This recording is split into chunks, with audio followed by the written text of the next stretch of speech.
तो हम लोग पहले कीर्तन करेंगे। विल फर्स्ट डू कीर्तन, और कीर्तन के बाद में हम लोग डिस्कशन करेंगे। बड़ा इंटरेस्टिंग टॉपिक है। और टॉपिक क्या है? टॉपिक है test of a sincere disciple, कि अच्छा शिष्य बनने की क्या योग्यता होती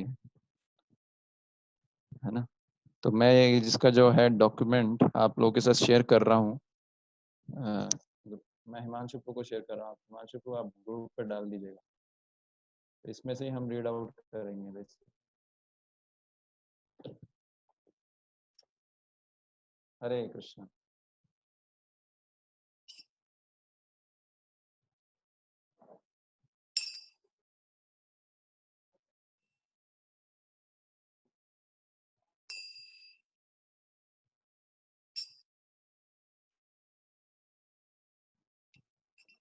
जय राधा माधव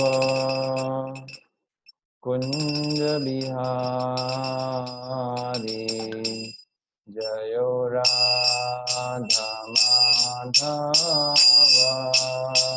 कुंज बिहारी, जय राधा माधव कुंज बिहारी, जय गोपी जनवल्लभ गिरिवरधारी, गोपी जनवल्लभ गिरिवरधारी, यशोदनंदन ब्रज जनरंजन, यशोदनंदन ब्रज जनरंजन, यमुना तीरा वनचारी, यमुना तीरा वनचारी, जय राधा माधव कुंज बिहारी, जय गोपी जना वल्लभ गिरिवरधारी, जय गोपी जना वल्लभ गिरिवरधारी, यशोदानंदन ब्रज जनरंजन, यशोदा नंदन ब्रज जनरंजन, यमुना तीरा वनचारी, यमुना तीरा वनचारी, हरे कृष्णा हरे कृष्णा कृष्णा कृष्णा हरे हरे, हरे राम हरे राम, राम राम हरे हरे, हरे कृष्णा हरे कृष्णा कृष्णा कृष्णा हरे हरे, हरे राम हरे राम, राम राम हरे हरे, हरे कृष्णा हरे कृष्णा कृष्णा कृष्णा हरे हरे, हरे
श्री हरिनाम संकीर्तन की जय। श्री श्री राधा मदन मोहन जी की जय। श्री श्री राधा गोविंद जी की जय। श्री श्री राधा गोपीनाथ जी की जय।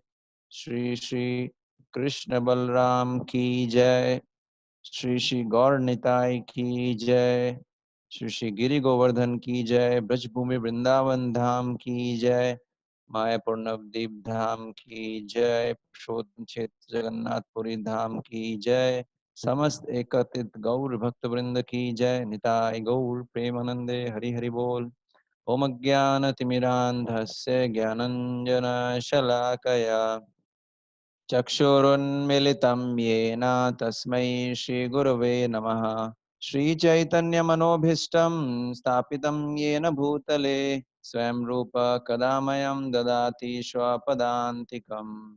वन्देऽहं श्रीगुरो श्रीयुतपदकमलं श्रीगुरुन् वैष्णवांश श्रीरूपं साग्रजातं सहगण रघुनाथान्वितं तं सजीवं सावधेतं सावधूतं परिजन सहितं कृष्ण चैतन्य देवं श्री राधा कृष्ण पादान सहगण ललिता श्री विशाखान्वितांश नमो विष्णुपादाय कृष्णप्रेष्ठाय भूतले श्रीमते भक्तिवेदांत स्वामिन्निति नामिने नमस्ते सारस्वते देवे गौरवाणी प्रचारिणे निर्विशेष शून्यवादी पाश्चात्य देशतारिणे नमो महावदन्याय कृष्ण प्रेम प्रदायते कृष्णाय कृष्ण चैतन्य नामने गौरतुषे नमः।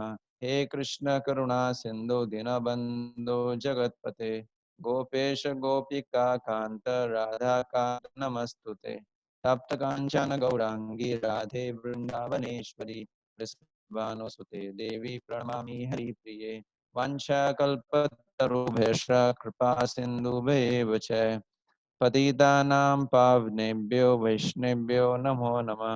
जय श्री कृष्ण चैतन्य प्रभु नित्यानंद श्री अद्वैत गदाधर श्रीवासादि गौर भक्त वृंद हरे Krishna Krishna Krishna Hare Hare Hare Ram Ram Ram Hare Hare Hare Krishna. So I welcome all the devotees for this positive thinker course session third entitled test of sincere disciple.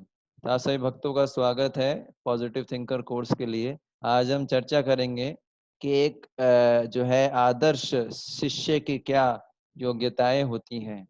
हमने अभी तक चर्चा किया कि गुरु की योग्यता क्या है। फिर हमने चर्चा किया कि भगवत गीता को किस भावना से पढ़ना चाहिए, क्या भावना होनी चाहिए भगवत गीता पढ़ने के प्रति, स्पिरिट ऑफ भगवत गीता। और जो है इस कमिंग थर्सडे को आपका टेस्ट भी होगा स्पिरिट ऑफ भगवत गीता का, ठीक है। और इस आज हम चर्चा करेंगे कि शिष्य के क्या कर्तव्य होते हैं, शिष्य के क्या जो है गुण होते हैं, क्वालिफिकेशन, ठीक है। तो आपसे मैं रीडिंग भी करवाऊंगा, तो मैं चाहता हूँ सभी डिवोटीज रीडिंग भी करें थोड़ा थोड़ा। तो ये श्लोक है, हम कैसा रहेगा, हम लोग डिस्कशन करेंगे अभी 5:50 तक, 5:50 तक डिस्कशन करेंगे, 10 मिनट हम लोग चैंटिंग करेंगे, और 10 मिनट आप लोग कोई क्वेश्चन आंसर पूछना चाहे तो पूछ सकते हैं। तो 6:15 तक हम इसको विल एंड इट, 6:15 बजे तक ही हम कंटिन्यू करेंगे, ठीक है। हरे कृष्णा। तो ये एक श्लोक है, आप लोग जो है जो जिसके बैकग्राउंड में डिस्टरबेंस है वो अनम्यूट मत करना, और जिसके बैकग्राउंड में डिस्टरबेंस नहीं है वो, अगर कोई ट्रैवलिंग कर रहा है या कोई इसके बैकग्राउंड में कुछ डिस्टरबेंस है तो वो डिवोटी से रिक्वेस्ट है कि वो म्यूट अनम्यूट मत कीजिएगा। और जिनके बैकग्राउंड में कोई डिस्टरबेंस नहीं है, जो ऐसी जगह बैठे हैं जो बहुत शांत है, तो वो अनम्यूट करके और इस श्लोक को मेरे पीछे पीछे दोहरा सकते हैं, ठीक है। ये बहुत फेमस श्लोक है, आप मेरे पीछे पीछे बोल सकते हैं। कार्पण्य दोषो उपहता स्वभाव, बोलिए। कार्पण्य दोषो उपहत स्वभाव। पृच्छामि त्वं धर्मसम्मूढचेतः, पृच्छामि पृच्छामि त्वां धर्मसम्मूढचेता। समूढचेतः यच्छ्रेयस्यान्निश्चितं ब्रूहि तन्मे, यच्छ्रेयसानिश्चितं ब्रूहि तन्मे। तन्मे शिष्यस्तेऽहं शाधिमां त्वां प्रपन्नम्। शिस्ते चेते अहं स्वाधिमं त्वां साधिमां त्वां प्रपन्नम्। हम प्रपन्नम्। 2 बार और दोहराएंगे, 2 बार और 3 बार दोहराते हैं। कार्पण्य दोषो उपहता स्वभाव, कार्पण्य दोषो उपहत स्वभाव। पृच्छामि त्वं धर्मसम्मूढचेतः, पृच्छामि पृच्छामि त्वां त्वां धर्मसम्मूढचेतः धर्मसम्मूढचेता। यच्छ्रेयस्यां निश्चितं ब्रूहि तन्मे, यच्छ्रेयसानिश्चितं ब्रूहि ब्रूहि तन्मे। तन्मे। शिष्यस्तेऽहं शाधिमां त्वं प्रपन्नम्। शिस्ते शिष्येऽहं शाधिमां त्वां प्रपन्नम्। कार्पण्यदोषो उपहता स्वभाव, कार्पण्य दोषो उपहत स्वभाव। पृच्छामि त्वं धर्मसम्मूढचेतः, पृच्छामि त्वां धर्मसम्मूढचेतः धर्मसम्मूढचेता। यस्यां निश्चितं ब्रूहि तन्मे, यच्छ्रेयसानिश्चितं ब्रूहि यस्यानिश्चितं मे। शिष्यस्तेऽहं शाधिमां त्वं प्रपन्नम्। शिस्तेऽहं शिष्येऽहं शाधिमां त्वां त्वां प्रपन्नम्। प्रपन्नम्। तो ये जो है इसका मतलब मैं ही पढ़ देता हूँ। Now I am confused about my duty and I have lost all composure because of miserly weakness. In this condition, I am asking you to tell me for certain what is best for me.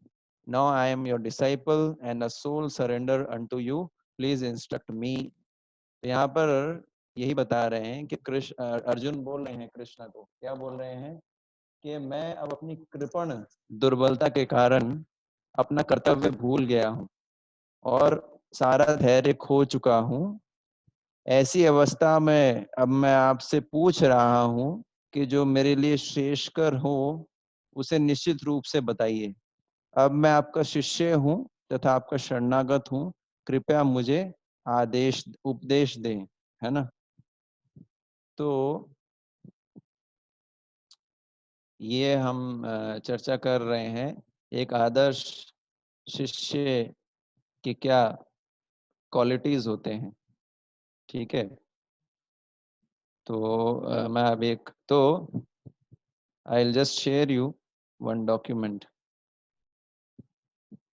तो ये श्लोक अर्जुन ने बोला था दूसरे अध्याय में भगवत गीता के, ठीक है। और इस श्लोक के बोलने के पीछे बहुत बड़ा एक बैकग्राउंड है, हम इसमें से रीडिंग करेंगे, ठीक है। तो ये श्लोक बोलने के पीछे बहुत बड़ा बैकग्राउंड है। तो वास्तव में हुआ क्या था, अर्जुन पहले अध्याय गीता के अंदर अर्जुन पहले तो अर्जुन बहुत उत्साहित होते हैं युद्ध करने के लिए, है ना। आप पहले अध्याय के 28वें श्लोक से पहले देखोगे तो अर्जुन पहले अध्याय के अंदर 46 श्लोक हैं गीता में, और अर्जुन 28वें श्लोक से पहले पहले तक बड़े उत्साहित थे युद्ध करने के लिए, और खुद ही कृष्ण को बोलते हैं कि मेरा रथ जो है दोनों सेनाओं के बीच में ले चलो, मैं देखना चाहता हूं कि कौन कौन मुझसे युद्ध करने आया है। इतने उत्साहित थे, आप समझ गए। और फिर क्या हुआ, 28 श्लोक से लेकर 43 श्लोक तक उन्होंने 4 कारण दिए युद्ध ना करने के, और फिर दूसरे अध्याय तक आते आते उन्होंने दूसरे अध्याय के 6ठे श्लोक के अंदर 5वां कारण दिया युद्ध ना करने का। और फाइनली क्या बोल रहे हैं, छठे श्लोक के अंदर बोल रहे हैं मुझे समझ में नहीं आ रहा है कि क्या करना चाहिए। छठा श्लोक भी बड़ा सुंदर है, क्या बोलते हैं, छठे श्लोक के अंदर बोल रहे हैं मुझे समझ में नहीं आ रहा है क्या करूं, है ना। ना चैतद विदमः कतरन्न गरियो यद्वा जयेमा यदि वा न जयेयु यान एवा हत्वा न जिजीविषामस्ते अवस्थिता प्रमुख्य दात राष्ट्राः।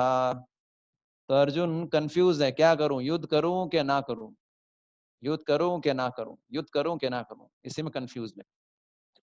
तो अर्जुन अपना जितना दिमाग लगा रहे थे अपनी इस समस्या को सुलझाने के लिए कि युद्ध करना चाहिए कि नहीं करना चाहिए, अर्जुन ने बहुत सारे तर्क दिए कृष्ण को, बहुत सारे जो है अलग अलग प्रकार से धर्म शास्त्रों से अर्थशास्त्रों से अनेक प्रकार के तर्क दिए कृष्ण को। एक तर्क दिया कि जो है हमको दूसरे जीवों को अगर हम मारेंगे हम दया भावना, एक तर्क दिया दया की भावना, जो पहले अध्याय के 28 से लेकर 30वें श्लोक तक आता है। उसमें अर्जुन बताते हैं कि दया की भावना रखनी चाहिए, इतने सारे लोग मारे जाएंगे, है ना, इतना हिंसा होगा, मेरे खुद के रिलेटिव्स मारे जाएंगे, है ना, और भी सैनिक मारे जाएंगे। तो अर्जुन का हृदय बड़ा कोमल था क्योंकि भक्त है ना, इसलिए इस प्रकार से अर्जुन जो थे वो दया की भावना के कारण युद्ध नहीं करना चाहते थे क्योंकि हिंसा होगा। दूसरा कारण अर्जुन ने दिया 31 से लेकर 35वें श्लोक में पहले अध्याय के, वो क्या था कि मुझे किस प्रकार से जो है आनंद मिलेगा यदि मैं युद्ध करूंगा भी, तो अगर मैं युद्ध में जीत भी गया, मुझे राज्य भी प्राप्त हो गया, तो मुझे क्या आनंद मिलेगा।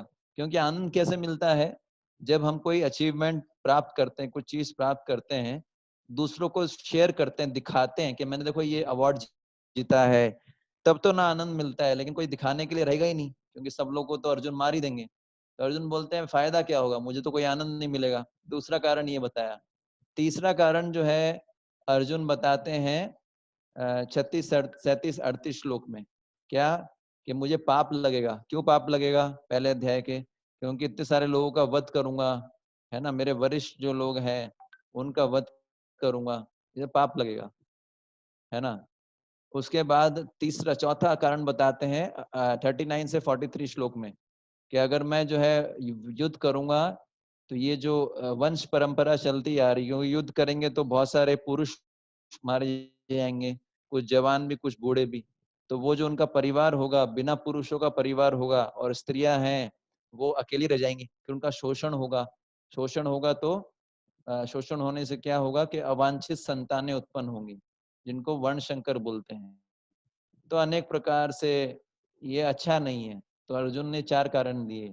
दूसरे अध्याय के अंदर अर्जुन 5वां कारण देते हैं कि मैं कंफ्यूज हूँ कृष्णा, क्या करूं, युद्ध करूं कि नहीं करूं, ये 6ठे श्लोक में दूसरे अध्याय। अब इतना ज्यादा अर्जुन हर प्रकार, अर्जुन में दिमाग था, बुद्धि था, अर्जुन अपनी प्रॉब्लम्स को सुलझा नहीं पा रहे हैं, आप समझ पा रहे हैं। अर्जुन का प्रॉब्लम क्या था? अर्जुन को पता है कि कौरव लोग जो है अधर्म का पालन कर रहे हैं। अर्जुन को पता है कि पांडव लोग धर्म से हैं। फिर भी अर्जुन को ये भी पता है कि युद्ध करना है। अर्जुन को पता था ये एक क्षत्रिय के लिए युद्ध करना जो है वो सब वही उसका धर्म है। अर्जुन को पता था कि वो ये सब पता था। अर्जुन को ज्ञान तो सब था। जैसे कई बार होता है ना, हम लोगों को भी पता सब कुछ होता है, क्या सही है क्या गलत है, लेकिन फिर भी हम सही कर नहीं पाते हैं, है ना? है कि नहीं? कई बार होता है ना ऐसा। जैसे कि आप देखोगे बाहर, जैसे बाहर फॉर एग्जाम्पल सिगरेट या आप तंबाकू खरीदोगे, उस पर लिखा होता है कि इसको करने से, इसका सेवन करने से कैंसर होगा, सबको पता है, लेकिन फिर भी अपने आप को रोक नहीं पाते हैं। क्यों? क्योंकि हृदय की दुर्बलता, कार्पण कृपणता, क्योंकि उसके प्रति अटैचमेंट है, उस वस्तु के प्रति या उस व्यक्ति के प्रति, उसको छोड़ नहीं पाते हैं। तो उसी प्रकार से अर्जुन को भी पता है क्या सही है क्या गलत है, लेकिन कर नहीं पा रहे हैं। क्यों? कृपणता, कार्पण्य दोष, कृपणता है, अटैचमेंट। अपने लोगों से अटैचमेंट हो गया, कैसे युद्ध करेगा? तो जहां पर आसक्ति होगा वहां पर डर होगा, डर और मोह। एक्चुअली अर्जुन को मोह ने पकड़ लिया था। मोह ने, काम क्रोध मद मोह, मोह होता है ना, मोह, मोह ने अर्जुन को बांध लिया था। इसलिए अर्जुन को पता सब कुछ था, लेकिन युद्ध नहीं कर पा रहा था। हमारी लाइफ में भी बहुत बार ऐसी कंडीशन होती है, हम कुछ डिसाइड नहीं कर पाते, करूं क्या करूं, ऐसा करूं वैसा करूं, क्या करूं। दिमाग तो हम खूब लगाते हैं। तो ऐसी स्थिति में क्या करना चाहिए? गुरु के पास जाना चाहिए। गुरु के पास, जैसे मैंने बताया था, तस्मात् गुरुम प्रपयेता जिज्ञासुषेय उत्तमम। गुरु के पास जाना चाहिए अपने जीवन की समस्याओं को सुलझाने के लिए। कौन सी समस्याएं? सबसे बड़ी समस्या हमारे जीवन की है जन्म मृत्यु जरा व्याधि दुख दोषाणु दर्शनम। जन्म होता है हमारा, ये समस्या है। फिर मृत्यु आता है, ये समस्या है। कोई मरना नहीं चाहता, इसको कोई सुलझा नहीं पा रहा है। हम नहीं चाहते बीमार होना, फिर भी बीमार होते हैं। हम नहीं चाहते बूढ़ा होना, फिर भी बूढ़े होते हैं। इसके अलावा भी कई समस्याएं हैं। हमारा शरीर हमको कष्ट देता है, मन कष्ट देता है। ऐसा लगता है कि कोई हमारे को जानबूझ के समस्या देना चाहता है, हम चाहते नहीं, जानबूझ के समस्या हमारे ऊपर थोपी जा रही है। तो ऐसी इन चीजों का हल जो है, इन सब समस्याओं का हल जो है, हम अपनी बुद्धि से नहीं निकाल सकते। जैसे फॉर एग्जांपल साइंटिस्ट लोग सोचे कि बूढ़े हो रहे हैं तो फेस लिफ्ट करा लिया। बुढ़ापे का जो है, साइंटिस्ट लोगों ने क्या, एक तो डाई बना दिया, डाई लगाने से व्यक्ति जवान दिखता है।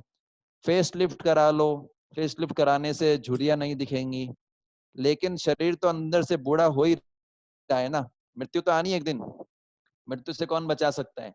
तो ये सब टेम्पररी सॉल्यूशन है।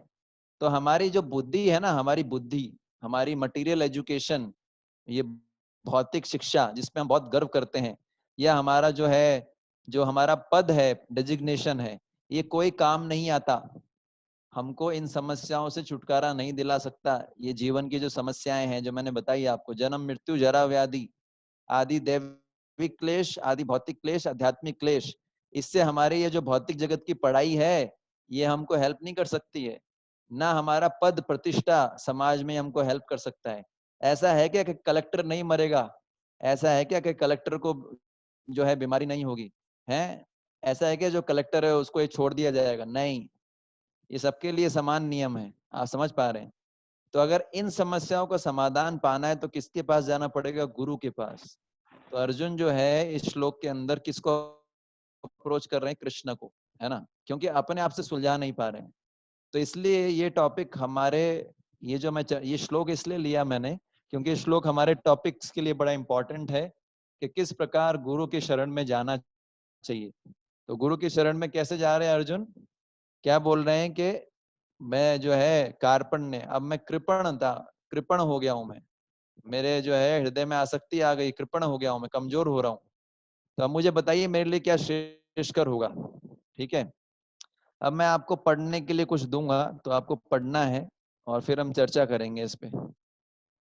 तो जिसका वॉइस थोड़ा स्पीड कम और वॉइस लाउड और क्लियर होना चाहिए। तो किस प्रकार अर्जुन ने शरण लिया कृष्ण का? अर्जुन ने शिष्य के रूप में कृष्ण का शरण लिया, लेकिन शिष्य के रूप में शरण तभी ले सकते हैं किसी व्यक्ति की जब तक हम उस पे जब हम उस पे डिपेंडेंट फील करें। हम किसी की भी शरण कब ले पाते हैं? जब हम उस पे निर्भर होते हैं यदि हम उस पर निर्भर ही ना हो तो हम कैसे शरण लेंगे? अगर हमारी निर्भरता ना हो तो शरण कैसे लेंगे? ठीक है, तो ये कौन पढ़ेंगे आप में से जिसका आवाज जो है स्पीड कम, वॉइस लाउड होना चाहिए? जी गुरु जी, आशुतोष हाँ पढ़िए, दिख रहा है आपको? जी। हाँ। How can we feel dependence on God when one is multi-millionaire or highly academically qualified or greatly accomplished in sports or has a handsome body that charms all people? One may become absorbed in that little world, like a frog in the whale, and may imagine that the whole world is revolving around himself. At such times, one often feels no need to approach anyone for anything. Rather than one feels whole world is under his feet and everyone is at his beck and call. Such a person often becomes forgetful of the reality about his dependence on God for his very survival as as well as for all his skills and abilities. Although we cannot breathe even for a moment without Lord offering us air to breathe, and we can't survive without water to drink, grains to eat, brain to think, and body to act. Still, it is human tendency to become forgetful about Lord's role in his life and get carried away by Maya's illusion। तो point ये है कि हम अगर अच्छे शिष्य बन जाएं तो हमको गुरु का कृपा मिलता है, भगवान का कृपा मिलता है। पर अच्छे शिष्य बने कैसे? अच्छा गुरु के बारे में तो हमने सुना, अच्छा शिष्य कैसे बन सकते हैं, इसलिए टॉपिक हमारे लिए बहुत इंपॉर्टेंट है। अगर हम अच्छा शिष्य बनते हैं तो गुरु और कृष्ण की कृपा से हमको जीवन की सिद्धि प्राप्त हो सकती है, हमको अनंत सुख प्राप्त हो सकता है। तो यहाँ पर क्या बता रहे हैं? पर अच्छा शिष्य बनने के लिए शरणागत होना पड़ेगा, सरेंडर करना पड़ेगा। सरेंडर कब कर पाएंगे? जब डिपेंडेंस होगा गुरु पे। देखो फॉर एग्जाम्पल, जैसे आपने देखा होगा कि कोई जंगल से कोई एक जानवर को खरीद के लाता है, कोई भी पालतू, जैसे कुत्ता खरीद के लाता है कोई भी, तो वो कुत्ता होता है या कोई भी जानवर होता है, छोटा जानवर, कुत्ता हो गया या बिल्ली हो गया, वो अपने मालिक पे पूरी तरीके से निर्भर रहते हैं, है ना? आपने देखा होगा, जैसे गाय है, गाय खरीद के लाते हैं तो अपने मालिक पे पूरा निर्भर रहती है, डिपेंडेंट, है ना? जब तक मालिक खाना नहीं देगा, है ना, तब तक वो खाते नहीं, कुछ कैसे खा सकते हैं बेचारे? जब तक मालिक पानी नहीं देगा कुछ नहीं कर सकते। तो इसलिए वो मालिक से प्रेम करते हैं, क्योंकि पता है उनको, और मालिक के प्रति समर्पित रहता है। कुत्ता भी रहता है, क्यों? क्योंकि उसको पता है कि यही मैं इस पे डिपेंडेंट हूँ। तो जब तक हम किसी पे डिपेंडेंट अनुभव नहीं करते कि मैं इस पे डिपेंडेंट हूँ, इस पे आश्रित हूँ, तब तक हम उसके प्रति शरणागत नहीं हो सकते। तो अगर भगवान को शरणागत करना है हमको, तो भगवान को शरणागत जैसे अर्जुन ने किया, तो भगवान को शरणागत तब कर पाएंगे जब भगवान की महानता को समझेंगे, जब हम ये समझेंगे कि भगवान पे हम कैसे आश्रित हैं। तो इसके बहुत सारे उदाहरण हैं, जैसे आप ये देख रहे हैं, ये सूरज है, ये चंद्रमा है। भगवान बोलते हैं भगवत गीता में, सूर्य और चंद्र मेरी आंखें हैं, और सूर्य और चंद्र के माध्यम से सूर्य हमसे हमको प्रकाश मिलता है, ताप मिलता है सर्दियों में, है ना? चंद्र से जो है सब्जियों के अंदर जूस आता है, औषधियां जो है चंद्र के कारण औषधियों के अंदर जो है बल आता है, सब्जियों के अंदर रस आता है। तो चंद्र और सूर्य कौन है? भगवान की आंखें हैं, भगवान बोलते हैं भगवत गीता में। तो भगवान चंद्र और सूर्य के रूप में हमारे को मदद कर रहे हैं कि नहीं कर रहे हैं? कर रहे हैं। भगवान जो है बोलते हैं भगवत गीता में, मैं जल का स्वाद हूं। तो जल का स्वाद क्षमा कीजिएगा जब जल जो हम पीते हैं, जब हम बहुत प्यासे होते हैं, जब जल पीते हैं तो एक अलग प्रकार की संतुष्टि मिलती है, एक तृप्ति मिलती है और जल की जो प्यास होती है वो जल ही बुझा सकता है। दूसरा कोई पेय पदार्थ जल के स्वाद को जो है, जल की प्यास को बुझा नहीं सकता। क्यों? क्योंकि वो भगवान कृष्ण बोलते हैं मैं जल का स्वाद हूँ। तो जब भी हम जल पीते हैं तो भगवान कृष्ण को धन्यवाद देना चाहिए। जब भी सूर्य को देखते हैं तो भगवान कृष्ण का स्मरण आना चाहिए। जब भी चंद्र को देखते हैं भगवान कृष्ण का स्मरण आना चाहिए। एक श्लोक आता है ब्रह्म संहिता में, यक्षुरेश सविता सकल ग्रहाणाम राजा समस्त सुरमूर्तिरशेष तेजा यस्या गया भ्रमति सम्भ्रंत काल चक्रो गोविंदमादि पुरुषम तमहम भजामि। तो श्लोक बताते हैं कि बताया है कि ब्रह्म संहिता में, ब्रह्म संहिता एक ग्रंथ है जिसको ब्रह्मा जी ने लिखा है। तो श्लोक के अंदर बोलते हैं कि सूर्य जो है, सूर्य का जो प्रकाश, सूर्य जो है भगवान कृष्ण के भय से जो है प्रकाश उत्पन्न करता है ना। तो इस प्रकार से हम देखते हैं। ऐसे ही देखिए जैसे हमारा डाइजेस्टिव सिस्टम है, यहाँ पर डाइजेस्टिव सिस्टम बता रखा है। तो भगवान गीता में बोलते हैं, भैया तेरे को लगता है भोजन कौन पचाता है, तू तो खा लेता है। खून कैसे बनता है तेरे शरीर में, तेरे को पता है? नहीं पता, हमको नहीं पता। भगवान बोलते हैं गीता में, अहम वैश्वानरो भूत्वा, है ना। बहुत सुंदर श्लोक है। ये श्लोक याद कर सकते हैं आप। जैसे एक तो ये श्लोक है जो मैंने आपको बताया, कार्पण्य दोष वाला, ये याद कर सकते हैं आप। ये आपके टेस्ट में आएगा, है ना।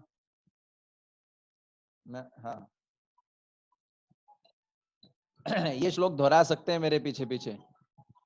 अहम वैश्वानरो भूत्वा, बोलिए। अहं वैश्वानरो भूत्वा प्राणिनां देहमाश्रिता प्राणिनां प्राणिनां देहि प्राणपान संयुक्तः प्राणपान समयुक्तः पचामि अन्न चतुर्विधा। पचामि अन्न चतुर्विधः। तो यहाँ पर बताया गया, भगवान गीता में बोलते हैं, क्या बोलते हैं, I am the fire of digestion in the bodies of all living entities. तो मैं क्या हूँ, मैं ही वैश्वानर हूँ। वैश्वानर मतलब जठराग्नि, जठराग्नि मतलब फायर। अगर किसी का डाइजेस्टिव सिस्टम बड़ा कमजोर है, इसका मतलब उसको भक्ति अच्छे से करना चाहिए। वो भक्ति नहीं कर रहा है अगर किसी का डाइजेस्टिव सिस्टम कमजोर है, इसका मतलब वो भक्ति नहीं कर रहा है। अगर भक्ति करेगा तो भगवान उसको पाचन, भगवान तो पाचन कर रहे हैं, हालांकि भक्ति करे नहीं करे भगवान तो भोजन पचा ही रहे हैं। लेकिन पॉइंट ये है कि भगवान पचाते हैं भोजन, भगवान ही रक्त बनाते हैं, सारा काम भगवान करते हैं, तो हम उन पे आश्रित हैं। ठीक है, इसलिए यहाँ पर ये बताया गया। और फिर भगवान जो है वेद व्यास के रूप में आए। आज गुरु पूर्णिमा भी है, व्यास पूर्णिमा। वेद व्यास जी का जो है जन्मदिन मनाते हैं हम। तो वेद व्यास जी थे, उन्होंने जो है वेद दिए, और उन्हीं के हिसाब से हम सारे, वेद मतलब क्या है, वेद मतलब अल्टीमेट ज्ञान। उसी के हिसाब से हम अपने जीवन को जीते हैं, है ना। उसमें से भगवत गीता भी उसका एक पार्ट है। तो प्रॉब्लम क्या होता है कि डिपेंडेंसी क्यों फील नहीं कर पाते। आप खुद बताइए अपने जीवन में, आप में से कितने लोग हैं, आप में से कितने भक्त हैं जो दिन भर भगवान के प्रति जिनमें कृतज्ञता अनुभव करते हैं। बताइए, आप में से कितने डिवोटीज है जो दिन में आपको जो है भगवान पे डिपेंडेंसी फील होता है। हमारे एक दिन के अंदर जैसा भी हम जीते हैं उस दौरान, या भगवान के प्रति आपको कृतज्ञता फील होता है, या भगवान का स्मरण आता है, कितने लोग हैं? प्रभु जी थोड़े समय के लिए आता है, फिर चला जाता है, फिर हाँ, अंदर ग्लानि गिल्टी फील होती है, यार नहीं आ रहा है, फिर आता है चला जाता है, फिर लास्टली चला ही जाता है, फिर याद करते हैं, फिर आता है, फिर चला जाता है। चिल्लाना नहीं होता है, उनको थोड़ी दिक्कत है। तो पॉइंट ये है एक्चुअली पॉइंट ये है कि हमको स्मरण नहीं आ पाता है। हम तो बाहर वाले लोगों का क्या स्थिति होगा आप समझ सकते हैं। क्यों नहीं स्मरण आता, क्यों भगवान का स्मरण नहीं आता, कई बार प्रश्न उठता है ना, क्यों हम याद नहीं कर पाते। इसका कारण है, एक अच्छा श्लोक बताता हूँ आपको। ये कुंती महारानी बोलती है श्लोक। कुंती पांडवों की जो माँ थी, कुंती महारानी, मेरे पीछे पीछे दोहरा सकते हैं। जन्म ऐश्वर्य श्रुता श्री भी, जन्म ऐश्वर्य सुता श्रीभी एदमाना मद पुमान, एदमाना मदर्पुनान् न एव अर्हति अभिधातुम, ना एव अर्हति धातुम् न एव अर्हति अभिधातुम वै, ना एर्वदहति धातुम् एवहि त्वम अकिंचन गोचरम, त्वम् अकिंचन मम गोचरम्। अकिंचन गोचरम्। तो ये जो श्लोक है ये श्रीमद् भागवत से है। इसके अंदर कुंती महारानी बोलती हैं, जो पांडवों की माँ है, जन्म ऐश्वर्य श्रुता श्रीबी, जो लोग बहुत अच्छे खानदान में पैदा हुए हैं, धनी खानदान में पैदा हुए हैं, है ना, जन्म जिनका अच्छा हुआ है अमीर खानदान में, जिनके पास ऐश्वर्य है, ऐश्वर्य मतलब धन वगैरह खूब अवस्था में है, जन्म ऐश्वर्य। श्रुता, श्रुता का मतलब होता है अच्छी शिक्षा, एजुकेशनली बहुत क्वालिफाइड है। और श्रीबी, श्रीबी का मतलब होता है सुंदरता। तो ये जो लोग होते हैं जिनके पास ये चार चीजें होती हैं, वो भगवान का नाम जो है तन्मयता के साथ पुकार नहीं सकते। कुंती महारानी बोल रही हैं कि कोई अगर भौतिक जगत में ज्यादा उन्नति करना चाहता है तो वो आध्यात्मिक जगत में ज्यादा उन्नति नहीं कर सकता। क्यों? इसका कारण है क्योंकि जितना कोई, जिसके पास ज्यादा धन होगा, सुंदरता होगी, है ना, ज्यादा उसके पास अच्छे परिवार में जन्म लेता है, इसमें एक्सेप्शन भी है नो डाउट, लेकिन जनरली ऐसा देखा जाता है ऐसे लोग जो होते हैं वो बहुत ही प्राउडी होते हैं। उनको, वो अपनी डिपेंडेंस फील ही नहीं कर पाते कृष्ण पे। उनको लगता है मुझे कृष्ण के पास जाने की जरूरत क्या है। क्यों आजकल लोग मंदिर नहीं जाते? पहले के लोग मंदिर क्यों जाते थे? क्योंकि आजकल जो उनको धन चाहिए, सब चाहिए, वो फैक्ट्री से मिल जाता है। पहले फैक्ट्रियां वगैरह नहीं होती थी तो लोग मंदिर बनाते थे, भगवान की पूजा करते थे, हमको धन संपत्ति घर आए। लेकिन आजकल फैक्ट्री बन गई है तो धन, मंदिर जाने की जरूरत ही नहीं है, इसलिए मंदिर बंद हो गए हैं, फैक्ट्रियां ज्यादा खुल रही हैं, है ना। तो लोग जो है, जब उन, जो बहुत ज्यादा अमीर होता है, जनरली ऐसा देखा जाता है, बहुत ज्यादा सुंदर होता है, वो बहुत ज्यादा ईगोइस्टिक होता है, जनरली प्राउडी होता है, प्राउडी। उसको लगता है मुझे भगवान की आवश्यकता क्या है, मैं तो इतना, तो वो जो है अपने ही जगत में रहता है, उसको लगता है मुझे किसी की आवश्यकता नहीं है, और इस भ्रम में रहता है कि मेरे कारण, मैं ही संसार का सेंटर हूँ। लेकिन जब वो देखता है कि वो सेंटर नहीं है संसार का, भगवान उसको रियलाइज कराते हैं तो बड़ा फ्रस्ट्रेट हो जाता है। तो हम ये रियलाइज ही नहीं कर पाते कि भगवान हमको कहाँ कहाँ हेल्प कर रहे हैं।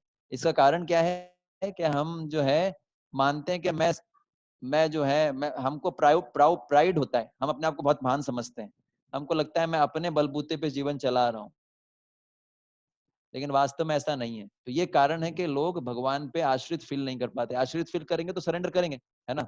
तो यहाँ एक कहानी आती है, मैं उसको खुद ही बता देता हूँ आपको। ये एक स्टोरी है रियल, इसमें बताते हैं कि एक बार एक व्यापारी था, बहुत बड़ा व्यापारी था।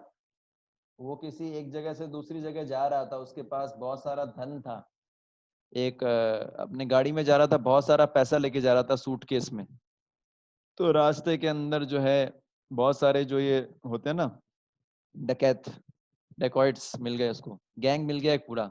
उन्होंने उसकी गाड़ी रुकवाई, गाड़ी रुकवा के वो ड्राइवर था और वो व्यक्ति था, अमीर आदमी था, बहुत बड़ा इंडस्ट्रियलिस्ट था।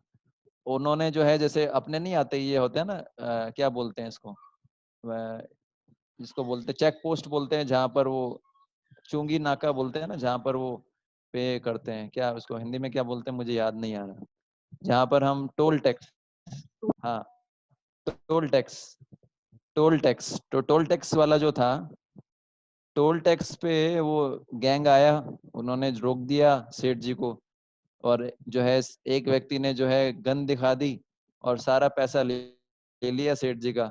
और वो फिर डिस्कस करने लग गए पैसा लेने के बाद तीनों चारों, कि भाई क्या करना है, इसको जिंदा छोड़ें, इसको मार दें। अब वो विचार बातचीत कर रहे थे, इतने में सेठ जी ने ड्राइवर को बोला कैसे ना कैसे करके भगा के ले जाओ भैया, भागो यहाँ से, अभी तो पैसा गया है फिर जान भी जाएगी। आजकल ऐसा होता है ना कि जो चोर चोरी करने वाले होते हैं वो पैसा भी ले लेते हैं और मर्डर भी कर देते हैं, ऐसा होता है। तो वो जो सेठ जी थे, बड़े बहुत दिनों तक उनको ये घटना याद रही, क्योंकि कोई मृत्यु के मुंह से बच के आया है तो वो कभी इतनी आसानी से भूलता नहीं है। वो तो मरने वाला ही था, उसको तो शूट करने वाले थे लेकिन वो बच गया। तो उसको कई कई दिनों तक रात को सपने आते थे वो डकैतों के। फिर अल्टीमेटली वो इतना परेशान हो गया, फ्रस्ट्रेटेड हो गया, फिर उसको एक इस्कॉन के डिवोटी मिले। वो इस्कॉन के डिवोटी ने उनको भगवत गीता दिया, भगवत गीता दिया उनको, हरे कृष्णा महामंत्र के बारे में बताया। और जब उन्होंने फिलॉसफी सुना कि भाई आत्मा तो मरता नहीं है, आत्मा तो हमेशा अमर है, किस चीज से डरते हो आप, डरना नहीं चाहिए आपको, शरीर तो ऑलरेडी मरा हुआ है ना। इस प्रकार से उनको फिलॉसफी समझाया, फिर उनको हरे कृष्णा मंत्र के बारे में बताया, तो वो बहुत रिलैक्स हो गए। आप समझ रहे हैं। तो ये कहानी मैं आपको क्यों बता रहा था, ये कहानी इसलिए बता रहा था क्यों, क्योंकि जो पॉइंट ये है कि हम जो है कितना भी आपके पास पैसा हो, धन हो, वो आपके डर को और वो आपके डर को दूर नहीं कर सकता है, वो आपको शांति नहीं दे सकता है। अल्टीमेटली भगवान का आश्रय ही हमारे काम आता है, भगवान और भगवान के भक्तों का आश्रय। आप देख लीजिए, अभी जो है कई एक्टर्स, अभी रिसेंटली एक्ट्रेस ने सुसाइड किया है, उससे पहले एक एक्टर ने सुसाइड किया। क्या नहीं था उनके पास? पैसा भी था, फेमस भी था, ऐसा नहीं था कि बिल्कुल फेमस नहीं थे, है ना, लेकिन फिर भी सेटिस्फाइड नहीं थे, क्योंकि कृष्ण के शेल्टर में नहीं थे। तो पॉइंट ये है कि ये कृष्ण या उसके डिवोटी के शेल्टर में नहीं थे। तो पॉइंट ये है कि जब तक हम भगवान का शरण नहीं लेंगे, तब तक गुरु का शरण नहीं लेंगे, तो अब तक हमारा जो है ये समस्याओं से हम मुक्त हो ही नहीं सकते। तो ये कब होगा? जब हम, शरण का मतलब क्या होता है? अच्छा शिष्य बनना। तो जैसे अर्जुन के बारे में बताते हैं, अर्जुन में कितने सारे गुण थे। अर्जुन बहुत फेमस था अपने गांडीव धनुष के लिए। आप तो सब जानते हैं अर्जुन के बारे में, कि अर्जुन जो है जब अपने गांडीव धनुष को टंकार करता था, जो उसका धनुष था अर्जुन का, उसका नाम था गांडीव, और ये किसने दिया था? अग्निदेव ने। तो जब धनुष जो है, अर्जुन जो अपने धनुष की जो प्रत्यंछा खींचता था, मतलब उसका जो डोरी खींचता था, उससे इतना जबरदस्त साउंड उत्पन्न होता था कि जो एनिमीज होते थे अर्जुन के, वो कांप जाते थे। वो वहीं, उससे इतना ज्यादा उनका हृदय जो था, अर्जुन जब अपने धनुष की प्रत्यंछा को खींचता था, डोरी को खींचता था, उसे इतना अधिक, उसे ऐसा साउंड निकलता था जिससे शत्रु के हृदय कांप जाते थे। और ये तो आप सब जानते हैं कि अर्जुन जो था, अर्जुन जब अपना, आपको पता है अर्जुन जब अपना चलाता था बाण, अर्जुन इतना स्पीड से, गांडीव धनुष के अलावा कोई भी धनुष ऐसा नहीं था जो अर्जुन की स्पीड को टॉलरेट कर सकता था। क्योंकि अर्जुन जब बाण छोड़ते थे तो इतना फास्ट छोड़ते थे, इतना फास्ट छोड़ते थे कि पता ही नहीं चल पाता था। बहुत सारे बाण, जैसे इंद्र जो है वो वर्षा करते हैं, जब बारिश आता है तो पता ही नहीं चलता कितनी बूंदे आ रही, उसी प्रकार से जब अर्जुन बाण छोड़ते थे तो बारिश के ऐसे बाणों की बारिश होता था। और ये तो आप जानते हैं कि अर्जुन जो थे वो द्रोणाचार्य के सबसे बेस्ट शिष्य थे। जो आपने वो कहानी सुनी है कि नहीं सुनी है कहानी? अर्जुन जो है, एक बार द्रोणाचार्य ने सभी शिष्यों को बुलाया और एक पेड़ था, उस पेड़ पे एक जो है लकड़ी का पक्षी था, और जो है द्रोणाचार्य ने टेस्ट किया, टेस्ट करना चाहते थे कि कौन जो है इनमें सबसे योग्य है। सबसे पहले युधिष्ठिर महाराज को बुलाया, युधिष्ठिर महाराज को पूछा, युधिष्ठिर क्या दिख रहा है तुमको? तो उन्होंने बोला पेड़ दिख रहा है। बोले पेड़ पे और क्या दिख रहा है? बोले पत्ते दिख रहे हैं। बोले और क्या दिख रहा है? बोले पक्षी दिख रहा है। बोले और क्या दिख रहा है? बोले बस यही दिख रहा है गुरुदेव। तो द्रोणाचार्य समझ गए कि इनका फोकस इतना नहीं है। उन्होंने बोला ठीक है, आप जाइए। फिर उन्होंने जो है भीम को बुलाया, भीम से पूछा आपको क्या दिख रहा है? भीम ने बोल रहा है, अब भीम को तो आप सब जानते हैं ना, भीम से तो एक भी एकादशी नहीं होती है, इसलिए हम निर्जल एकादशी करते हैं, वो भीम के लिए करते हैं। भीम से एकादशी नहीं होती थी, इसलिए जो है एक एकादशी जो है, भीम भीम को बोला गया आप एक ही एकादशी करो। और वो एकादशी क्या है? वो एक एकादशी कौन सी थी? वो थी निर्जला एकादशी। तो भीम को बोलते हैं वृकोधर। वृकोधर का मतलब है कि भीम को भूख बहुत लगती है। तो भीम से पूछा तुमको क्या दिख रहा है पेड़ पे? तो भीम ने क्या बोला? भीम ने बोला, बोले मुझे जो है पेड़ दिख रहा है। बोले और क्या दिख रहा है? बोले पत्ते दिख रहे हैं। बोले और क्या दिख रहा है? बोले एकदम लाल लाल बढ़िया बढ़िया सेब दिख रहे हैं बड़े बड़े गुरुदेव। तो गुरुदेव ने सोचा भाई इसका, गुरुदेव तो समझ गया इसके मन में क्या चल रहा है। बोले तुम जाओ। फिर दुर्योधन ये सब देख रहा था, दुर्योधन को बुलाया, दुर्योधन को बोला दुर्योधन तुमको क्या दिख रहा है? तो दुर्योधन ने बोला पेड़ दिख रहा है। बोले और क्या दिख रहा है? बोले पक्षी दिख रहा है। बोले और क्या दिख रहा है? दुर्योधन क्या है, थोड़ा डिप्लोमेटिक था, है ना, डिप्लोमेटिक मतलब कूटनीति। दुर्योधन ने बोला, बोले गुरुदेव आपके चरण भी दिख रहे हैं। तो द्रोणाचार्य ने बोला अरे नहीं नहीं भैया, मेरे चरण पे तीर नहीं चलाना है। दुर्योधन ने जानबूझ के ऐसा बोला, आपके चरण भी दिख रहे हैं। चापलूसी करते हैं ना कुछ शिष्य, ऐसे होते हैं चापलूसी। कुछ कुछ स्टूडेंट्स होते हैं जो अपने जो है टीचर की बहुत चाटुकारिता करते हैं, उसको कुछ मिल जाएगा। अब अंत में अर्जुन को बुलाया गया, अर्जुन को पूछा क्या दिख रहा है? अर्जुन ने बोला पेड़ दिख रहा है। पेड़ पे क्या दिख रहा है? बोले पत्ते दिख रहे हैं। नहीं, पेड़ पे बोले पक्षी दिख रहा है। और क्या दिख रहा है? बोले पक्षी की आंख दिख रही है। तो बोला चलाओ अर्जुन चलाओ। तो अर्जुन का इतना फोकस था, क्योंकि अर्जुन का इतना फोकस था इसलिए वो जो है द्रोणाचार्य बहुत प्रेम करते थे उनको। और भी कारण थे, और भी जब द्रोणाचार्य ने बोला अर्जुन को कि भाई, जब द्रोणाचार्य ने गुरु दीक्षा मांगी तो उन्होंने बोला कि द्रुपद को पकड़ के लाना है, द्रुपद महाराज। तो पहले पांडव लोग कौरव लोग गए, लेकिन वो सब हार के आ गए, द्रुपद ने उनको हरा दिया। द्रुपद से उनका दुश्मनी था द्रोणाचार्य का। तो द्रोणाचार्य ने फिर कौरवों पांडवों को भेजा, अर्जुन गए और अर्जुन को पकड़ के लेके आ गए, इसलिए अर्जुन बहुत प्रिय थे द्रोणाचार्य को। और इसके अलावा अर्जुन में क्या गुण थे कि अर्जुन ने जो है शिव जी को जो है शिव जी के साथ युद्ध किया था, और शिव जी से है ना पातस्त्र प्राप्त किया था, पाशुपातस्त्र। तो पाशुपातस्त्र बहुत शक्तिशाली अस्त्र है।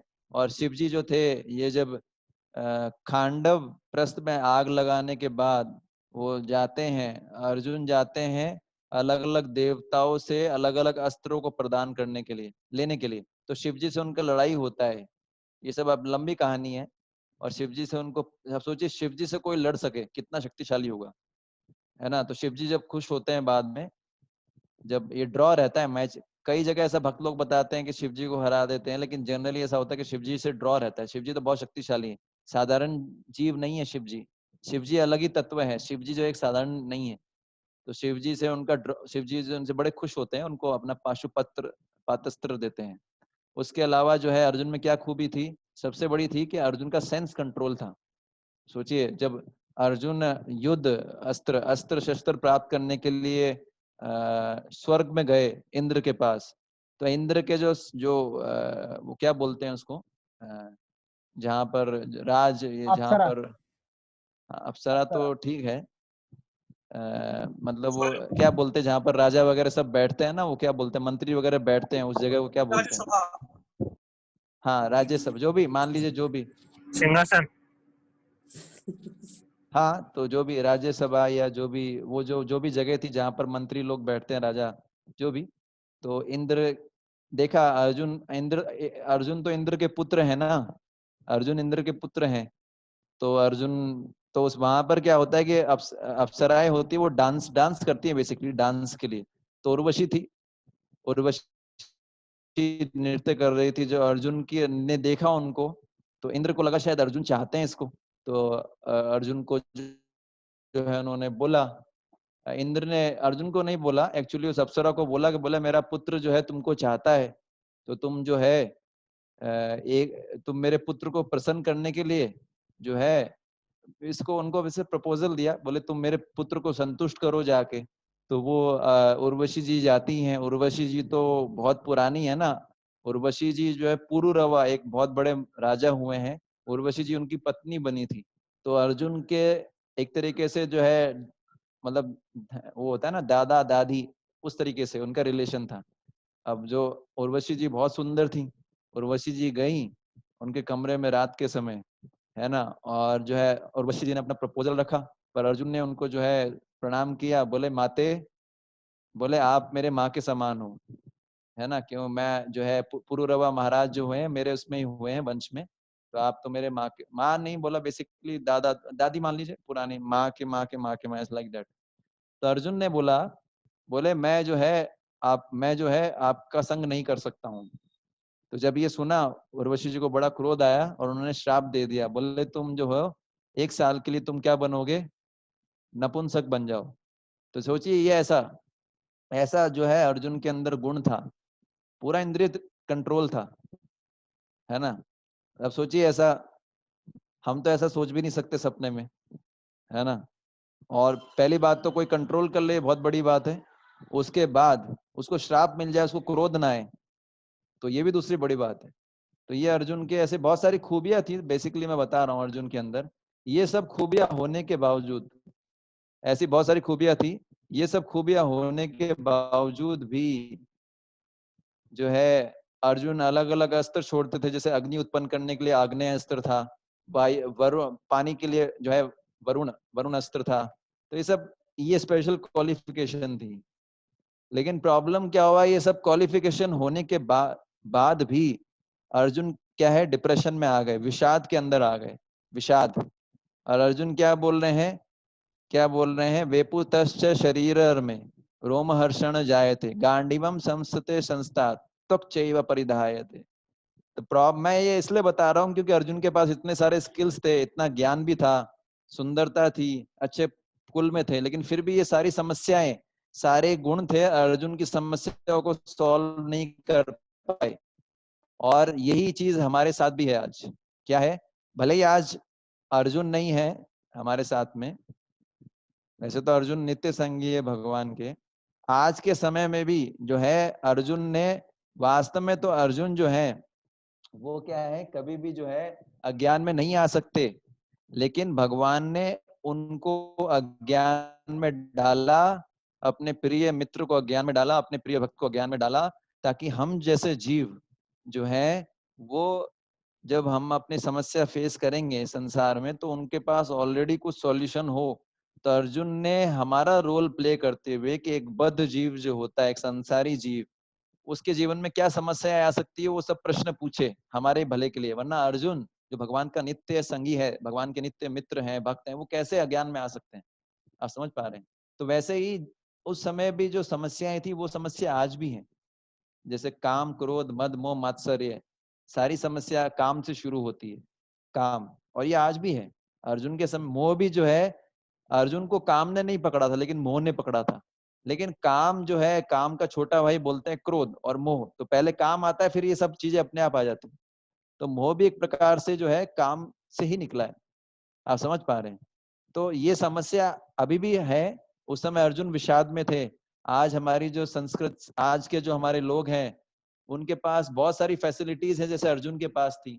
जैसे आज हमारे पास जो है एयर कंडीशनर्स हैं, हमारे पास 4G है, 5G है, हमारे पास एरोप्लेन्स है, हमारे पास जो है आज हम एक दूसरे से बात कर सकते हैं, वीडियो कॉन्फ्रेंसिंग कर सकते हैं। कभी किसी ने सोचा भी नहीं था, है ना। हालांकि महाभारत के समय भी संजय ने जो है धृतराष्ट्र को सब चीजें बताई, तो वहां पर भी टेलीविजन वाला टेक्नोलॉजी था। लेकिन आज कोई समझ भी नहीं सकता कि इतना जल्दी सब कुछ हो रहा है, कम्युनिकेशन इतना फास्ट हो गया, हमारे पास बहुत सारी फैसिलिटीज है। लेकिन उसके ये सब होने के बावजूद भी स्ट्रेस है, टेंशन है, ज्यादा है पहले से। और क्या है, सभी लोग लेमेंटेशन करते हैं। लेमेंटेशन मतलब दुखी रहते हैं, पुरानी चीजों पे जो है रोते रहते हैं। जो डिसीजन लेने की क्षमता लोगों की कम हो गई है, लोग डिप्रेशन में आ रहे हैं, लोग अकेला महसूस करते हैं और सुसाइड भी कर रहे हैं। तो आप देख ही रहे हो, है ना। और ये सब समस्याओं से बाहर निकलने का उनको कोई सॉल्यूशन ही नहीं मिल रहा है। तो इस सब का सॉल्यूशन कहाँ से मिलेगा? इस सब के सॉल्यूशन के लिए कृष्ण की शरण में जाना पड़ेगा, गीता पढ़ना पड़ेगा। और गीता या कृष्ण की शरण में डायरेक्ट नहीं जाया जा सकता, हमको कोई रिप्रेजेंटेटिव होना चाहिए। कृष्ण का कोई प्रामाणिक प्रतिद्वंदी होना, प्रामाणिक रिप्रेजेंटेटिव होना चाहिए। हम कृष्ण की शरण डायरेक्ट नहीं ले सकते हैं, हम कृष्ण की शरण ले सकते हैं कृष्ण के भक्त के माध्यम से। तो इसलिए जो है गुरु के पास जाना चाहिए जब भी समस्याएं होती हैं, है ना। ठीक है, अब आप में से कौन पढ़ेंगे ये? अभी तक जिसने नहीं पढ़ा, ये वाला पढ़ना है, पढ़िए। हरे Krishna. Safest board to shores of spiritual abode. Shelter of a guru is safest board to enlightenment of supreme and everlasting happiness. When the king of the whole world, Parikshit, came to know that he had only 7 days to live, he relinquished all the pleasures of the world and at once took shelter of his spiritual master, Sukadeva Goswami. One should be ready to discipline oneself under the guidance of a bona fide spiritual master if one is really serious about purifying one's existence and returning back to Godhead. ये बहुत ही महत्वपूर्ण चीज बोले, बहुत ही important चीज है हमारे लिए। अगर कोई चाहता है कि वो भगवान के धाम जाना चाहता है, भगवान को प्राप्त करना चाहता है, प्रश्न उठता है कि प्रभु जी भगवान के धाम क्यों जाएं, भगवान को क्यों प्राप्त करें? एक बार भगवान के धाम चले गए, भगवान को प्राप्त कर लिया तो कोई कष्ट रहेगा ही नहीं जीवन में, आनंद ही आनंद है। तो अगर हमको परम आनंद चाहिए तो भगवान को प्रेम करना सीखना पड़ेगा, भगवान के धाम जाना पड़ेगा। और वो कब हो पाएगा? अगर कोई वास्तव में भगवान के धाम जाना चाहता है, परम आनंद को प्राप्त करना चाहता है, तो उसको क्या करना पड़ेगा? अपने आप को अनुशासित करना पड़ेगा, एक गुरु के अंडर में रह के एक गुरु की सेवा करनी पड़ेगी, और फिर जाके ये हो पाएगा। ठीक है ना? यस, तो एक एक्टिविटी आप सबके लिए, मैं आप लोगों से पूछ रहा हूँ, ये आप उत्तर दीजिएगा। एक या एक से अधिक करेक्ट आंसर हो सकते हैं। Why was the millionaire panicky continuously day and night? वो जो मैंने स्टोरी सुनाई थी वो सेठ की, जिसको लुटेरों ने लूटा था, वो क्यों परेशान था दिन रात? उसको क्यों परेशान था? पहला है, he was worried about the losses that he awaited at the financial end. वो इसलिए वो परेशान था क्योंकि उसको इतना बड़ा नुकसान हुआ, क्योंकि फाइनेंशियल एंड होने वाला था, मार्च का समय आने वाला था। या वो जो था वो अपना जीवन खोने वाला था जो है लुटेरे के हाथ में, लेकिन वो बच गया बाल बाल। या बहुत बड़ा उसके पास पैसा था जो वो उसका जो है उसने बहुत सालों से कमाया था, जो है चोरी कर लिया गया, उसने खो दिया। या वो अपने आप को शरीर से आइडेंटिफाई कर रहा था, इसलिए उसकी जो है चिंताएं बढ़ रही थी। बताइए कौन सा उत्तर सही है? बी। और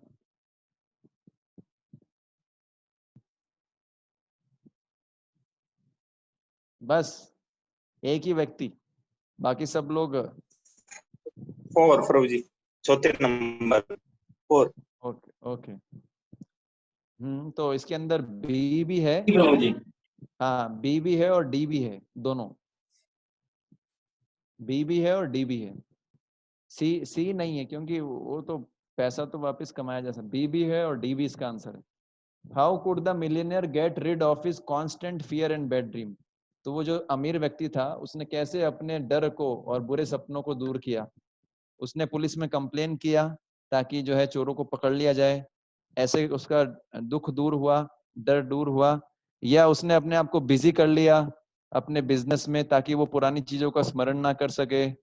या जो है उसने जो है आत्मा का ज्ञान प्राप्त किया और हरे कृष्णा जप किया। या जो है उसने बहुत बड़ा पैसा दे दिया, इसलिए वो अपना जो है डरों से मुक्त हो गया। तो बताइए।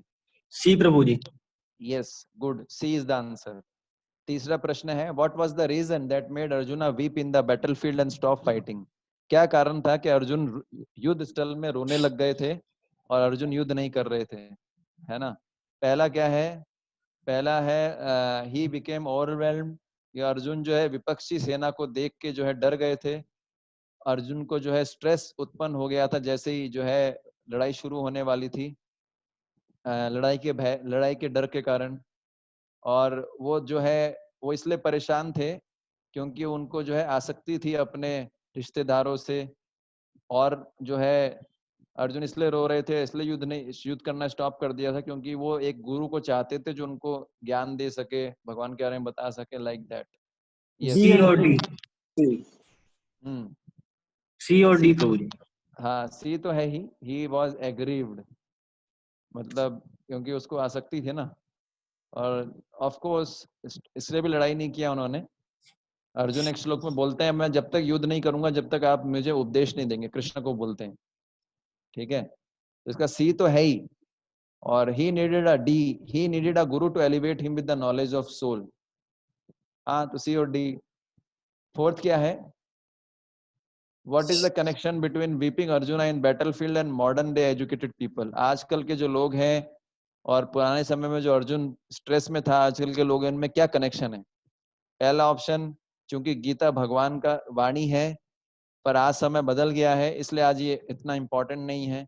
आजकल का जो व्यक्ति है वो एडवांसमेंट कर लिया उसने साइंस टेक्नोलॉजी में, वो भी अर्जुन की तरह स्ट्रेस में है। तीसरा, गीता जो है बताता है कि बिना गुरु के असली प्रॉब्लम्स को सॉल्व नहीं किया जा सकता, जो 5000 साल पहले भी थी अभी भी है। और चौथा है, अर्जुन का रोना और कृष्णा को उसको मोटिवेट करना, ये हृदय को जो है एंटरटेन करता है।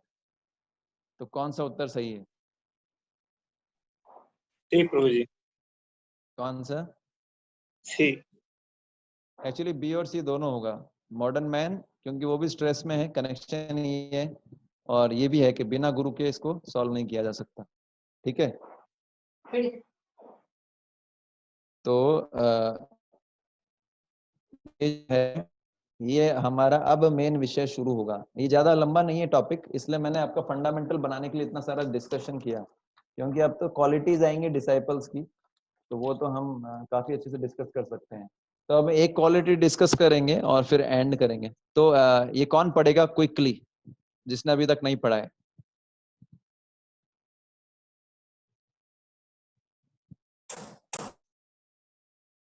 Qualifications of a disciple. We have learned that one needs a guru to understand God. What are the prerequisites for one to become a disciple? Just as qualifications are required for the guru, there are some requirements to be met by recipient of Vedic knowledge. Also, Srila Prabhupada mentions 3 qualifications needed to approach a spiritual master in his conversation below. One should go to the spiritual master with surrender and question and service. 3 things. First of all, for acquiring knowledge, we have to find out the suitable personality. And if we are fortunate enough to find out such suitable personality, then first thing is to surrender. And after the surrender, there are questions. One must be very intelligent to put questions to the spiritual master. Without questions, you cannot make progress. So blind faith is never required. Neither questions should be in a mood of challenge. Questions or answers should be just to understand, and that should be accompanied with service. This is the mood. तो एक श्लोक है, ये भगवत गीता का famous श्लोक है जो मैंने आपको बताया था फर्स्ट चैप्टर में। ये आप मेरे पीछे पीछे दोहरा सकते हैं, इसी श्लोक के बारे में बता रहे हैं। 4.34 तद्विधि प्रणिपातेन, तद्विधि प्रणिपातेन, ताकि लोग भी दोहरा सकते हैं। परिप्रश्नेन सेवया, परिप्रश्नेन सेवया, उपदेक्ष्यन्ति ते ज्ञानम, उपदेक्ष्यन्ति ते ज्ञानम, ज्ञानिनस्तत्त्वदर्शिनः, ज्ञानिनस्तत्त्वदर्शिनः।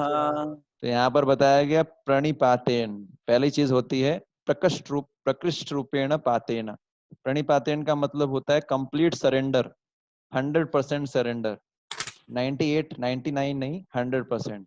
उसके बाद में पहला है सरेंडर प्रणिपातेन, फिर है परिप्रश्नेन मतलब प्रश्न पूछना, और तीसरा है सेवा। तो जब गुरु के पास जाते हैं तो पहले सरेंडर करना चाहिए उनको, है ना। उसके बाद जो है उनसे प्रश्न पूछना चाहिए, जैसे अर्जुन सरेंडर कर रहे हैं श्लोक में, अब आगे पूछेंगे प्रश्न, और फिर उनकी सेवा करनी चाहिए। तो जब ये करते हैं उसके बाद ही आध्यात्मिक ज्ञान हमको मिल सकता है। तो ये प्रभुपाद जी बोल रहे हैं कि बिना पहले सरेंडर करो, सरेंडर पहले ढूंढो ऐसे व्यक्ति को, है ना, फिर उसको सरेंडर करो, सरेंडर पूरा होना चाहिए। उसके बाद प्रश्न भी पूछना है, ऐसा नहीं किसी को भी जो है ब्लाइंडली गुरु बना लिया, नहीं, प्रश्न पूछना है। तो पहला गुण जो है हम लोग चर्चा करेंगे, मैं 6 बजे तक लूंगा, फिर हम लोग एक माला करके 10 minutes will do question answer. पहला गुण है, आप देख लीजिए, बहुत ही महत्वपूर्ण गुण है। पहला गुण शिष्य के लिए, अगर आप लोग शिष्य बनना चाहते हैं, पहला गुण ध्यान रखिए, पहला है क्या? विनम्र, हम्बल सरेंडर। हम्बल सरेंडर का मतलब क्या है? विनम्रता पूर्वक समर्पण करना। ठीक है, अभी तक किसने नहीं पढ़ा है वो पढ़ेगा, अभी तक जिन्होंने नहीं पढ़ा है वो पढ़ेंगे। Who will read?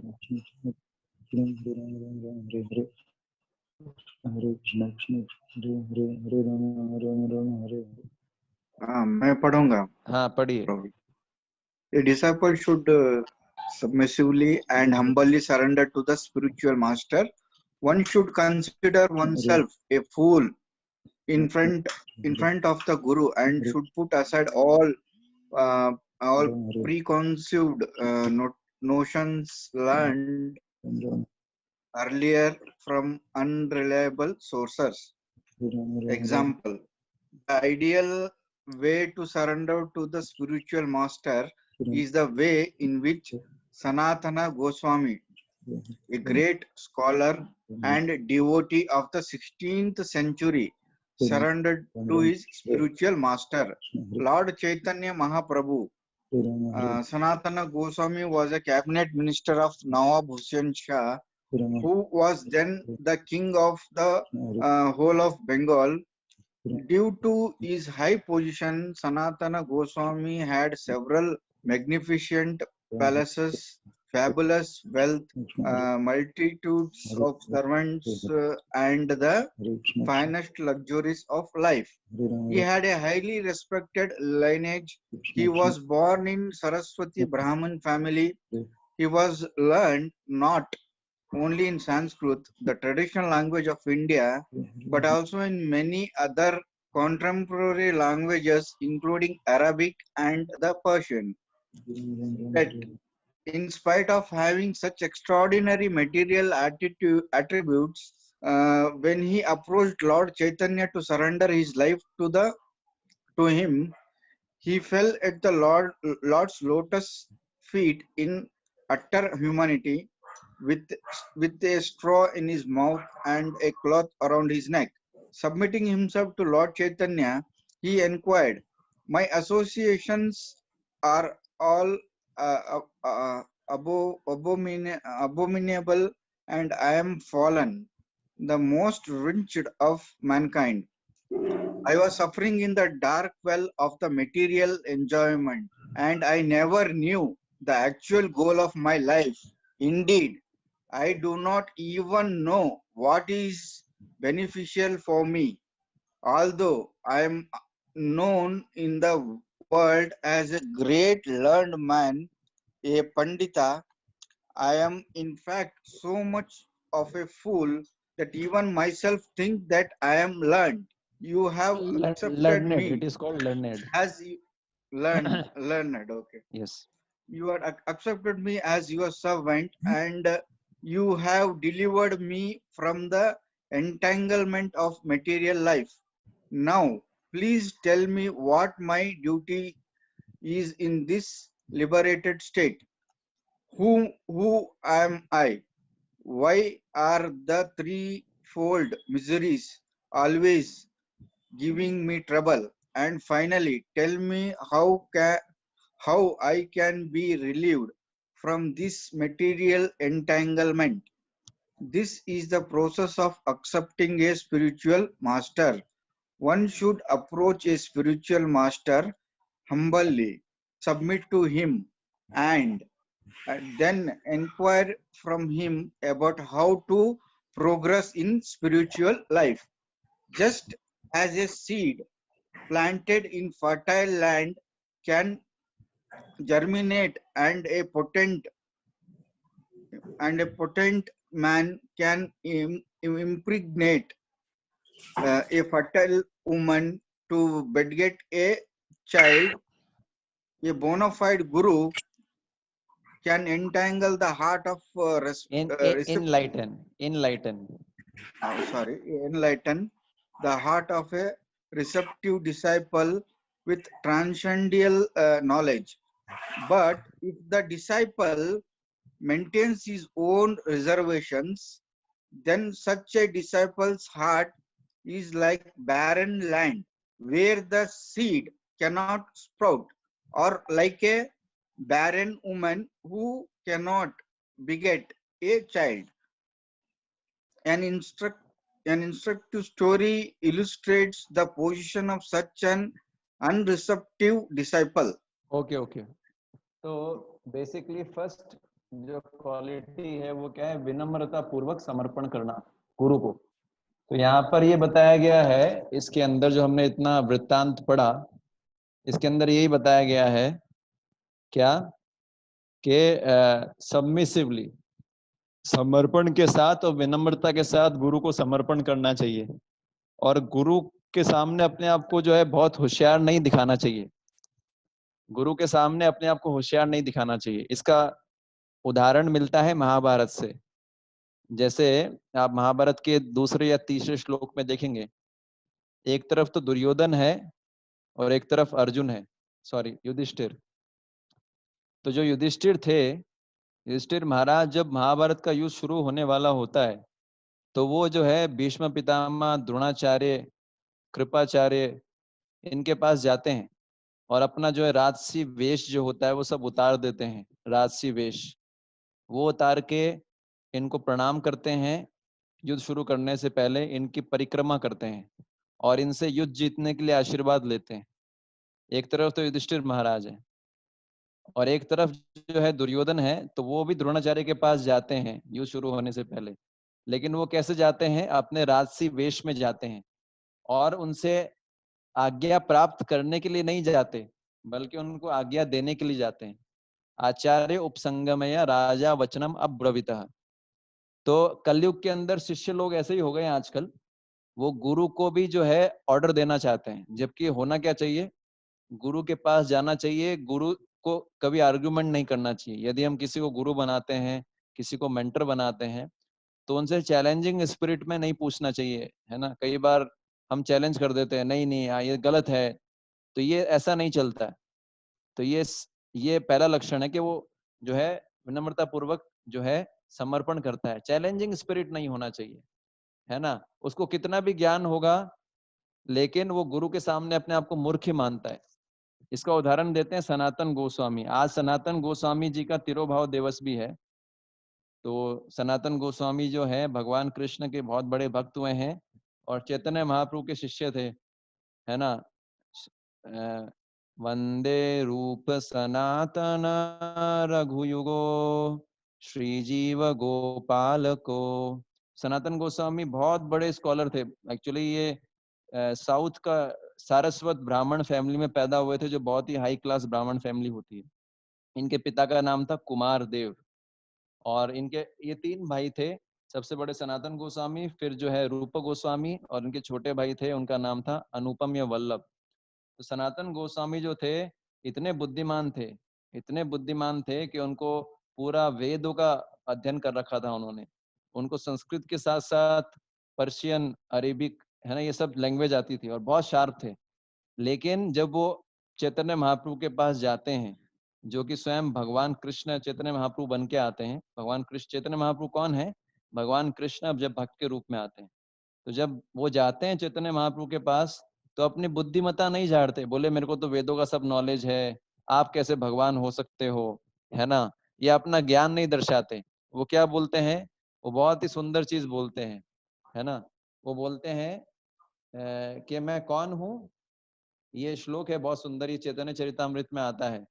वो बोलते हैं कि बोले मेरे को सब लोग बुद्धिमान बोलते हैं, इंटेलिजेंट बोलते हैं, लेकिन मुझे लगता है कि मैं मूर्ख हूँ, मुझे पता नहीं। ये श्लोक मेरे पीछे पीछे बोल सकते हैं। के आमी केने आमाया जारे तापत्रय। बोलिए। के आमी केन आमय जारे तपात्रय। इहा नहीं जाने के मने हित है। यह नहीं जाने के मने हिता है। तो ये बंगाली में है। तो ये बता रहे हैं कि क्या बता रहे हैं इस, जब सनातन गोस्वामी चैतन्य महाप्रभु के पास जाते हैं, अपने गुरु के पास जा रहे हैं, तो अपने मुंह के अंदर घास का तिनका लेके जा रहे हैं। मुंह के अंदर घास का तिनका डालने का मतलब है कि मैं बहुत नीच हूं। जब कोई मुंह के अंदर घास का तिनका डालता है, इसका मतलब मैं बहुत ही नीच हूं और मैं सुनना चाहता हूं आपसे कुछ, आपको कुछ बोलूंगा नहीं, मैं सुनना चाहता हूं। तो क्या बोल रहे हैं? इतने बड़े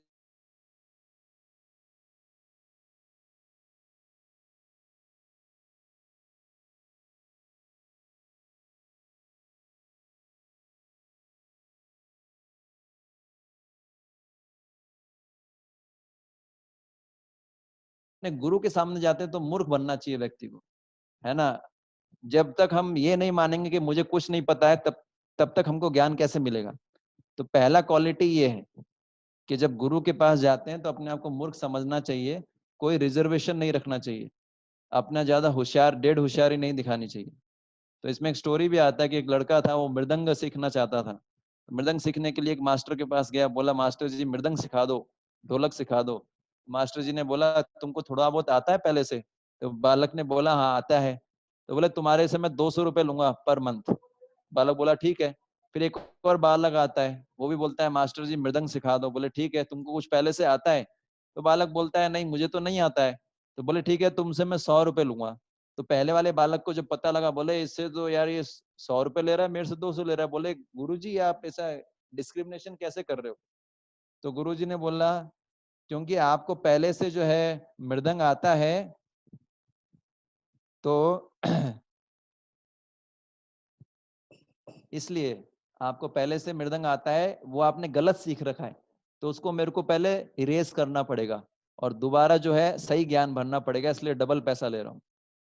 तो कहने का मतलब पहले वाला का, क्योंकि पहले वाले को कुछ पता ही नहीं, इसलिए उसको सिखाना आसान होगा, लेकिन मतलब पहले वाले को ऑलरेडी पता है तो उसको सिखाना मुश्किल होगा। पहले उसका पुराना ज्ञान जो है उसको निकालेंगे, फिर नया ज्ञान भरेंगे। उसी प्रकार से जब गुरु के पास जाते हैं तो खोपड़ी खाली करके जाना चाहिए, अपने मतों से नहीं नहीं मैं ही सही हूँ, सामने वाले की बात सुननी चाहिए। तो ये पहला क्वालिटी है। ठीक है, आज हम इतना ही चर्चा करेंगे। अभी हम लोग सब एक माला हरे कृष्णा चैंटिंग करेंगे, क्योंकि आप लोग सब लोग चैंटिंग के बारे में जानते ही हैं। तो हम एक माला हरे कृष्णा चैंटिंग करेंगे, वो देंगे प्रभु जी फीडबैक इसमें। आप लोग सब जो जो वीडियो ऑन कर सकते हैं, कंफर्टेबल है वो वीडियो ऑन कर लीजिए, और सब अपना जो है, जिसके पास माला है वो माला निकाल लीजिए, जिसके पास माला नहीं है वो क्या कर सकते हैं कि जो है फिंगर्स पे हम 108 बार हरे कृष्णा कृष्णा कृष्णा हरे हरे, हरे राम राम राम हरे हरे, ये है। तो इस मंत्र का जाप करना चाहिए कम से कम 108। 108 ही क्यों, 107 क्यों नहीं? क्योंकि 108 एक पवित्र नंबर है, जैसे मुस्लिम्स के अंदर 741 होता है ना, और 108 जो है हमारे उपनिषद भी हैं। 108 जो है भगवान की चीफ रानियां थी, तो बहुत सारे कारण हैं। तो हम जो है ये महामंत्र का जाप करेंगे, इसमें 8 से 10 मिनट लगेगा, फिर आप लोग प्रश्न पूछ सकते हैं। ठीक है, मेरे पीछे पीछे बोल सकते हैं आप लोग, है ना। जय श्री कृष्ण चैतन्य, जय कृष्ण चैतन्य, जय श्री कृष्ण चैतन्य, जय श्री कृष्ण चैतन्य, प्रभु नित्यानंद, प्रभु नित्यानंद, श्री अद्वैत गदाधर, श्री अद्वैत गदाधर, शिवासादि गौर भक्त वृंद। शिवासादि गौर। आप सभी को पता है ना ये मंत्र, हरे कृष्ण महामंत्र? किसी को कोई ऐसा है जिसको हरे कृष्ण महामंत्र पता नहीं? ओके, ठीक है, हम लोग जपेंगे इसको 108 बार। हरे कृष्णा कृष्ण हरे राम राम राम हरे हरे, हरे कृष्णा कृष्ण कृष्ण हरे हरे, हरे राम राम राम हरे हरे हरे। कोई प्रश्न है तो आप पूछ सकते हैं।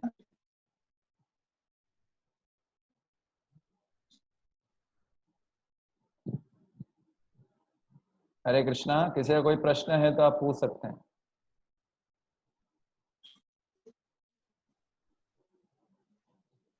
किसी का कोई प्रश्न है?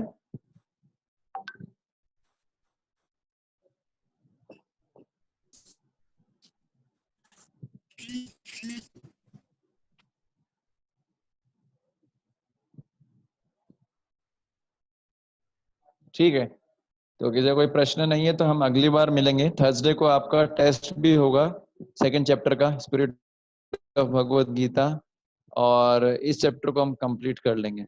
ठीक है, हरे कृष्णा। हाँ हरे कृष्णा प्रभु। मैंने जो क्वालिटी ऑफ ए डिसाइपल के बारे में आज डिस्कशन हुआ है प्रभु जी, हाँ उसमें मैंने कुछ पॉइंट्स लिखे हैं आप ही के लेक्चर से। मैंने हाँ हाँ वो सही है या नहीं, वो बस यही देखना था मेरे को कि मैंने सही हाँ लिखा है कि नहीं लिखा हाँ बताइए। है। मैंने पहला पॉइंट लिखा है कि आध्यात्मिक गुरु के प्रति अपने आप को विनम्रता पूर्वक समर्पण करना। हाँ सही है। दूसरा है गुरु के सामने अपने आप को बुद्धिमता न दर्शाना। हाँ तीसरा है आध्यात्मिक गुरु को शिष्य द्वारा कभी भी ऑर्डर न देना। सही बात है। और चौथा है इंद्रिय तृप्ति से दूर रहना। तो इंद्र तृप्ति का स्पेसिफिकली हमने डिस्कस नहीं किया था, लेकिन वो अर्जुन वाले पॉइंट से शायद आपने लिखा होगा। हाँ हाँ, उसी से लिखा है। तो क्या ये रहना चाहिए कि नहीं रहना चाहिए पॉइंट? नहीं ठीक है, एक्चुअली ये हम चर्चा करेंगे अगली बार और डेप्थ में। ओके। आप कहाँ से हैं सत्यम प्रभु? हाँ, मैं इस्कॉन नोएडा से हूँ प्रभु। अच्छा अच्छा, तो ये हमारे मैं हाँ फरीदाबाद में जॉब करता हूँ। अच्छा अच्छा, ये बेसिकली हमारा क्लासेस होता है एवरी थर्सडे और संडे यस को, प्रभु जी। Positive thinker. तो आप चाहें तो you can take part. Himanshu से बात कर लीजिएगा, हिमांशु प्रभु हैं, हिमांशु प्रभु, उनसे आप बात कर सकते हैं। ठीक है, हरे कृष्णा। तो हम मिलेंगे थर्सडे को। हरे कृष्ण जगत गुरु श्रीला प्रभुपाद की जय। एक ही क्वेश्चन। हाँ पूछिए। प्रभु जी, ये चैप्टर 2 का जो स्टडी मटेरियल आप एग्जाम करते हैं, उसका अच्छा, स्टडी मटेरियल मैं भेज दूंगा। ओके। ओके प्रभु। आप कहाँ से अरुण जी? मैं साउथ कर्नाटक का बिलोंग करता हूँ तो प्रभु। आप कैसे जुड़े? ये जो हमारे ग्रुप से जुड़े हुए हैं या फिर अलग से अपने नहीं प्रभु जी, मैं एक्चुअली कुवैत में था, अभी ट्रैवल करके इंडिया आया।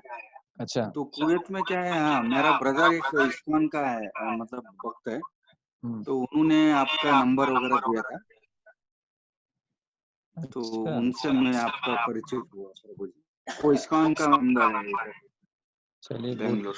तो मैं भेज दूंगा जब तक का मटेरियल। प्रभु जी हिमांशु प्रभु जी का नंबर मिल हिमांशु सकता है प्रभु, मुझे? आप सत्यम प्रभु को नंबर दे दीजिएगा अपना। आप देख रहे हैं हिमांशु शर्मा, ये ऐसे ओके, स्क्रीन हाँ, पे। यस प्रभु जी मैं शेयर करता हूँ। ओके ओके, हरे कृष्ण। करेक्ट।